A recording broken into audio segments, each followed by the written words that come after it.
বাংলাদেশের জনপ্রিয় অভিনেতা জিয়াউল ফারুক অপূর্ব বহু নাটকে অভিনয় করেছেন তিনি, কিন্তু বড় পর্দায় সুযোগ মেলেনি। এত লম্বা কাজের পরে এবার সুযোগ মিলল সিনেমায়, তাও আবার কলকাতায়। প্রীতম ডি গুপ্তের ছবি চালচিত্রের মাধ্যমে বড় পর্দার পাশাপাশি টলিউডে আত্মপ্রকাশ করতে চলেছেন অভিনেতা। কথা ছিল কলকাতায় আসবেন, স্ক্রিনিং এ উপস্থিত থাকবেন, কিন্তু সে আর হলো কই।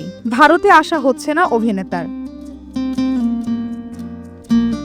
বাংলাদেশের পরিবর্তিত পরিস্থিতির কথা সকলেরই জানা।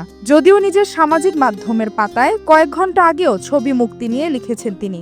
ভারতে আসার ভিসা পর্যন্ত পেয়ে গিয়েছিলেন, তারপরও ভারতে আসা হলো না অপূর্বর।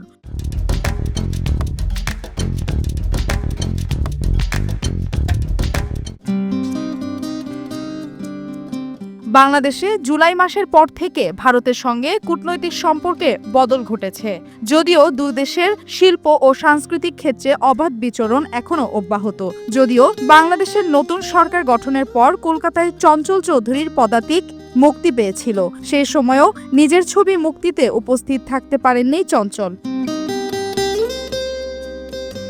এবার অপূর্বের ক্ষেত্রে একই ঘটনা পুনরাবৃত্তি। প্রায়শই নাকি হুমকি মিলছে সেখানকার তারকাদের। সেই কারণে সব ঠিকঠাক থাকা সত্ত্বেও নিজের প্রথম ছবির প্রিমিয়ারে থাকতে পারলেন না অপূর্ব। দিন কয়েক আগে একটি সিরিজের শুটিং করতে গিয়ে আহত হন তিনি। হাসপাতালে ভর্তি হতে হয় অপূর্বকে, কিন্তু 6 দিন আগে নিজের সামাজিক মাধ্যমে অভিনেতা জানিয়েছেন তিনি সুস্থ আছেন। অপূর্ব ছাড়াও বাংলাদেশে অভিনেত্রী পরীমনির একটি ছবি মুক্তি পাওয়ার কথা হচ্ছে কলকাতায়। ছবির শুটিং শেষ। ছবি মুক্তির সময় পরীমনিও কি আসতে পারবে না ভারতে, সেই নিয়ে আশঙ্কা রয়েই যাচ্ছে। এসিটিভি ডিজিটাল এন্টারটেইনমেন্ট ডেস্ক।